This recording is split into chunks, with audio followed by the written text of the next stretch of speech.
पिछले साल अन्ना ने आवाज दी और देश भर में सैकड़ों लोग अन्ना के साथ जुड़े।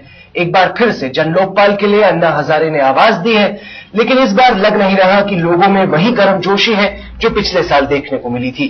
क्या अन्ना हजारे का ये आंदोलन अब ठंडा पड़ रहा है? जिस तरीके से पिछले साल आप दबाव डाल रहे थे सरकार पर, उस दबाव के तले सरकार झुक रही थी, दब रही थी। अब की बार सरकार ने मन बना लिया है कि अन्ना जो कहे सरकार टस से मस नहीं होगी, तो आपके आंदोलन का कोई असर नजर नहीं आ रहा। क्या है कि यही तो हमारी कमी है। अभी मुझे आश्वासन दिया पंतप्रधान ऑफिस ने कि हम करने के लिए तैयार है, और अभी पलट 1.5 साल से पलटी खा रहे हैं। लेकिन सरकार कुछ भी कहने दो, आखिर सरकार को ये करना पड़ेगा, नहीं तो जाना पड़ेगा। दोनों में एक होगा, एक तो करना पड़ेगा ना तो जाना पड़ेगा। ये बात तो अन्ना बहुत देर से कह रहे हैं। सरकार ना कर रही है ना चाह रही है, और बल्कि उसकी हरकतें देख के लग रहा है कि वो जिस तरह का जन लोकपाल आधा अधूरा ही सही जो पहले ला रही थी, अब तो वो भी लाने को तैयार नहीं लग रही। सरकार कब जाएगी? अभी तक इलेक्शन नहीं था। 2014 में इलेक्शन आ रहा है। लोगों के दिल में गुस्सा है, लेकिन करेंगे क्या लोग?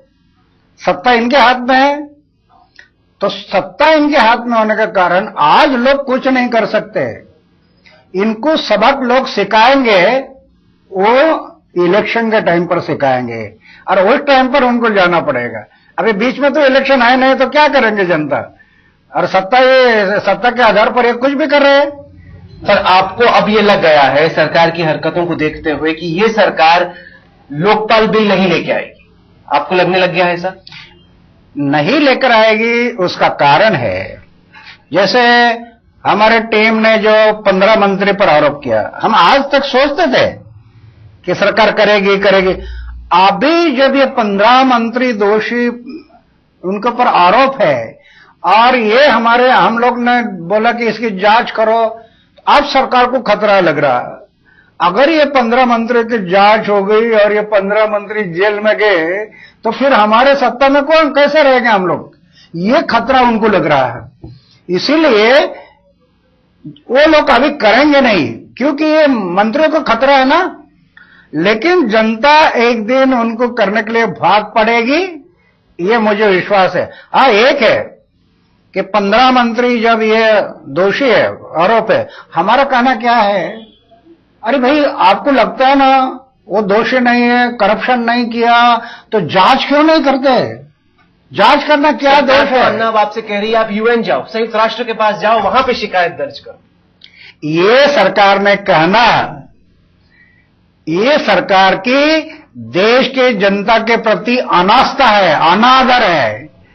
अरे इलेक्शन टाइम पर तो आप एक वोट मांगने के लिए, भीख मांगने के लिए आते हैं, और गरीब झोपड़े में रहने वाला आदमी, उनको बोलते हैं मतदार राजा, सेवा करने का मौका दीजिए। राजा बोलते हैं, और आगे बोलते हैं यूएन में जाओ।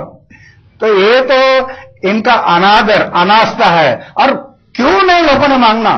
26 जनवरी 1950 में जनता मालिक हो गई इस देश की, और मालिक ने अपने सेवक बोल के आपको भेजा है कि हम मालिक है, आप जाइए, हमारा तीसरों का प्लानिंग करिए, और दूसरा अच्छे अच्छे कानून बनाइए। तो कानून बनाने के लिए जनता कह रही है, और ये कह रहे नहीं करेंगे, ये नहीं करेंगे, तो ये तो इनका अनादर और अनास्था है। पर आपको नहीं लगता कि सिर्फ कांग्रेस ही नहीं, बाकी जो राजनीतिक पार्टियां हैं वो भी मिल गई हैं? कोई भी नहीं चाहता कि लोकपाल बिल आए, मजबूत लोकपाल बिल आए, क्योंकि सभी को बराबर का खतरा है। बराबर है। इसीलिए जो लोग आज चाह रहे हैं कि लोकपाल नहीं लाएंगे, और जो लोग विरोध कर रहे हैं, वो सबको जनता सबक सिखाएगी। जनता ने देखा है अभी कि लोकपाल को कौन कौन विरोध किया है। सब विरोध कर, सब विरोध किया, तो जनता इसको इनकार करेगी। जो अच्छे लोग हैं उनको ही जनता वोट देगी, ऐसे जो जिन्होंने विरोध किया ऐसे नहीं। और दूसरा, हम ये सोच रहे, अभी ये सब लोगों ने विरोध किया, अभी क्या होता मैं देखूंगा। इस अनशन से अगर जिंदा रह गया तो देश में घूमूंगा, लोगों को जगाऊंगा, 1.5 साल हमारे पास बाकी है और 1.5 साल में जनता को आह्वान करूंगा कि आपके मतदार संघ में आप अपना नेता चुनिए, अपना नेता चुनिए और हमें बताइए। एक मतदार संघ में 7-8 लोग आ जाएंगे, उनका नेट पर डालेंगे, उसमें से सबसे अच्छा कौन है। और ये जब जनता की राय आएगी तो हम बताएंगे कि आपके लिए ये पर्याय है। कोई कांग्रेस बीजेपी पक्ष और पार्टी से इस देश के लिए अभी उज्जवल भविष्य नहीं है। संसद में जब तक अच्छे लोग नहीं जाएंगे तब तक परिवर्तन नहीं आएगा। और वो जनता से, जनता ने चुनना है। कई जगह पर हो सके तो मैं उनका प्रचार करने के लिए जाऊंगा, लेकिन हम कोई पक्ष नहीं निकालेंगे, हम कोई पार्टी नहीं निकालेंगे, मैं कभी इलेक्शन नहीं लड़ूंगा, लेकिन समाज के लिए पर्याय देंगे, जनता के लिए पर्याय देंगे। तो आप सपोर्ट करेंगे इन कैंडिडेट? बिल्कुल। आप चूज करेंगे, आप चयन करेंगे इन कैंडिडेट्स का भी? नहीं, जनता ने चयन करना, हम देखेंगे चयन बराबर नहीं है। अभी हो सकता है एक मतदार संघ में 10 लोग आगे आ गए तो जनता तो चयन नहीं कर सकेगी, वो सब आपस में। तो उस टाइम पर ये 10 लोग को नेट पर डालेंगे और उस मतदार संघ के लोगों को बताएंगे कि आपके इसमें कौन अच्छा लगता है, बताइए। जब उनकी चॉइस आ जाएगी तब ये तय होगा कि ये सब सर्वसम्मति से ये चुना गया आदमी है, इसको खड़ा करो। तो कांग्रेस भी नहीं, बीजेपी भी नहीं, अन्ना के उम्मीदवार? अन्ना के नहीं, जनता के। जनता के उम्मीदवार, अन्ना का आशीर्वाद इन उम्मीदवारों पर। पैसा कहाँ है? चुनाव लड़ने के लिए तो पैसा चाहिए होता है। अरे पैसे की जरूरत नहीं, पैसे कोई जरूरत नहीं। ये इन्होंने आदत डाल दी चुनाव लड़ने के लिए, चुनाव में जीत कर आना बोल के इन लोगों ने आदत डाल दी, करोड़ों रुपया खर्चा करते। अभी जनता के ध्यान में आ गया है और मैं तो अभी जब देश में जाऊंगा तो जनता को बताऊंगा, अगर करप्शन को खत्म करना तो अपने से करो। मैं किसी का भी रिश्वत लेकर वोटिंग नहीं करूंगा, मैं वो रिश्वत नहीं लूंगा वोटिंग करने के टाइम पर। यहां से शुरुआत करो, तब बदल आएगा और लोग करेंगे। अभी मुझे विश्वास हो रहा है कि लोग करेंगे। तो ये जो जनता के उम्मीदवार होंगे, क्या ये किसी एक पार्टी के तहत लड़ेंगे या फिर ये इंडिपेंडेंट कैंडिडेट के तौर पे लड़ेंगे? क्योंकि इतने सारे कैंडिडेट, अगर जनता के कैंडिडेट जिनको अन्ना का समर्थन है, क्या ये किसी एक पार्टी के अधीन चुनाव लड़ेंगे? नहीं, हम ये तय करेंगे। अभी मान लो कि देश में ये तय हो गया कौन से मतदार संघ में कौन है, तो इन सबको हम पूछेंगे क्या आप इंडिपेंडेंस खड़ा रहेंगे या आप लोग सब मिलकर एक पार्टी बनाएंगे? अगर आप सब लोग मिलकर पार्टी बनाते हैं तो परवाह नहीं, हम नहीं आएंगे बीच में, जनता ने करना है। और अगर इनकी राय आ गई एक पार्टी तो पार्टी बनाने के लिए क्या अर्ज है? इतने सारे उम्मीदवारों को एक नेता तो चाहिए होगा अन्ना जी, कौन होगा इनका नेता? आप क्यों नहीं इनको नेतृत्व देते? वो नेता ऑटोमेटिक आगे आ जाएगा, समय के पुकार से वो नेता मिलेगा उनको। अगर ये कहते हैं कि आप उनके नेता बनो तो? ना, हम नेता नहीं बनेंगे, हम नेता नहीं बनेंगे, हम इलेक्शन नहीं लड़ाएंगे, हम किसी पक्ष पार्टी नहीं निकालेंगे। जनता, लोकशाही में जनता ने जनता के लिए जन सहभाग से चलाई हुई शाही, वो है लोकशाही।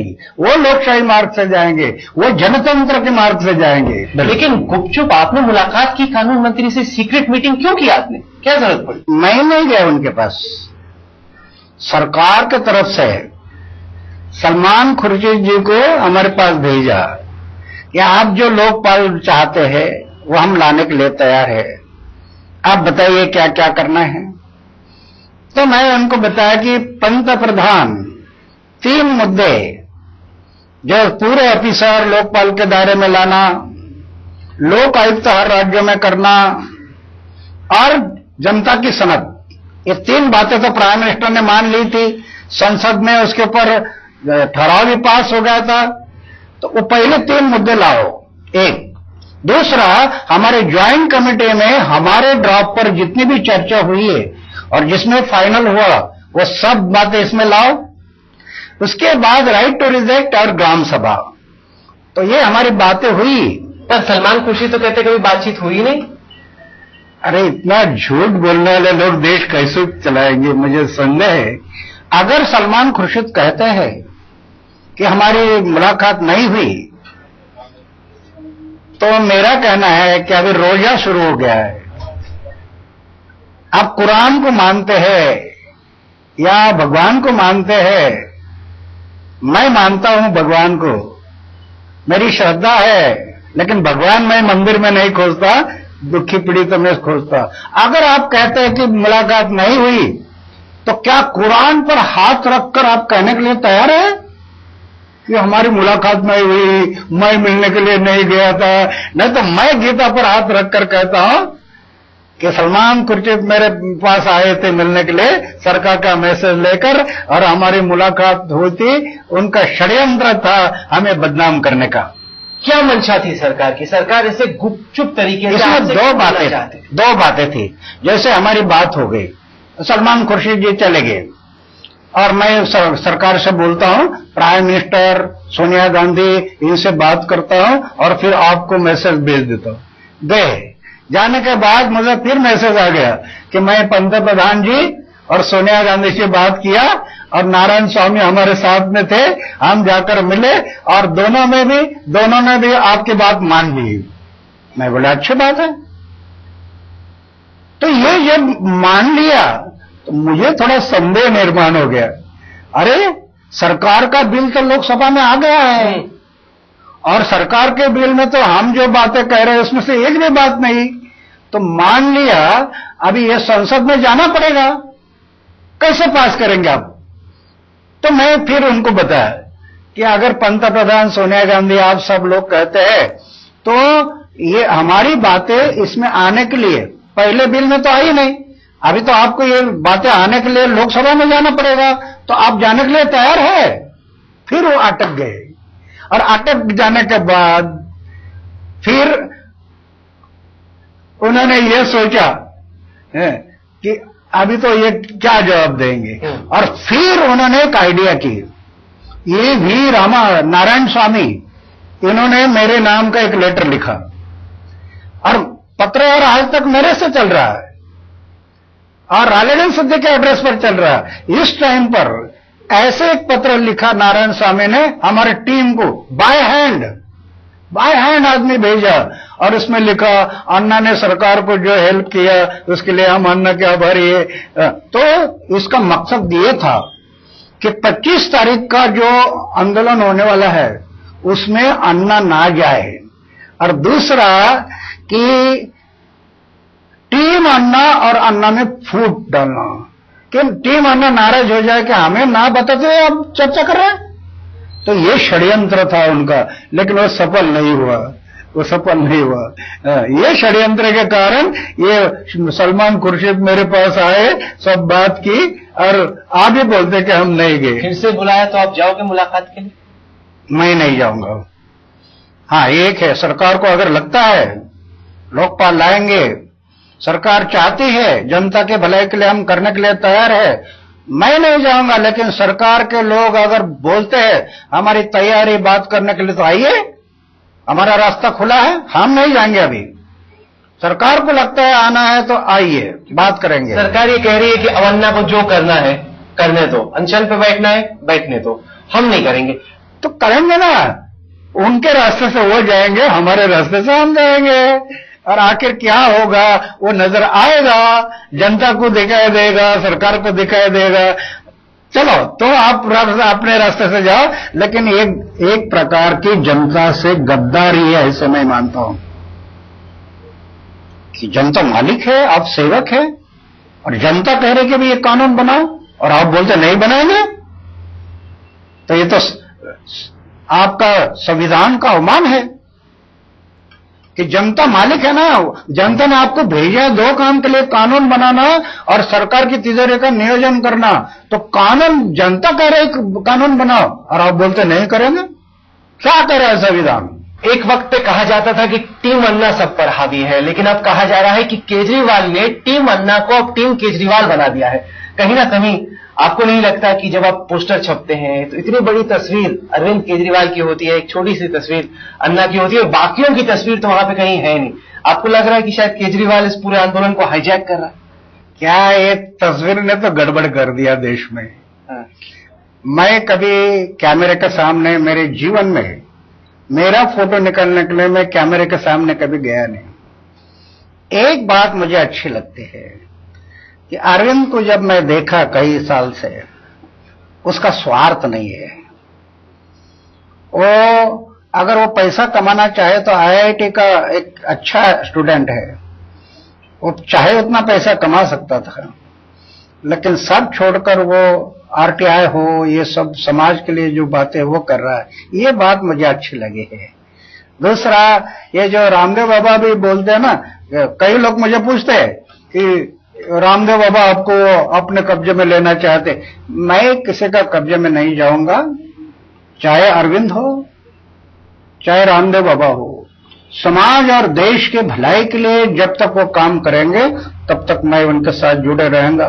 इतना ही नहीं, इसके अलावा भ्रष्टाचार के विरोध में जो लोग चाहते हैं कि भ्रष्टाचार खत्म हो, मैं तो उनको विनती करूंगा कि सब लोगों ने इसमें शामिल होकर ये लड़ाई लड़नी है। पर बाबा रामदेव की अरविंद केजरीवाल से पटती नहीं है और अरविंद बाबा रामदेव को पसंद नहीं करते हैं, और अब लग ये रहा है कि दोनों अन्ना हजारे को अपनी तरफ खींचने की इस कश्मकश में लगे हुए हैं। ये अन्ना हजारे के सफेद बाल धूप से नहीं हुए। 75 साल की उम्र में ये अनुभव है, और मुझे जब लगता है अन्ना हजारे के क्या लेन देन है, कोई स्वार्थ नहीं है। जब स्वार्थ आता है ना तो गड़बड़ हो जाती है, फिर किसी न किसी की तरफ झुक जाते हैं। मुझे जब तक लगता है कि ये काम कर रहे हैं देश के लिए, समाज के लिए अच्छे कर रहे, तब तक मैं उनको सपोर्ट करते रहूंगा, चाहे कोई कुछ भी कहना दो। लेकिन जिस दिन मुझे स्वार्थ नजर आएगा, एक दिन भी मैं नहीं रहूंगा। तो ये थी अन्ना हजारे से आज की खास मुलाकात। देश और दुनिया की बाकी खबरों के लिए आप देखते रहिए आज तक।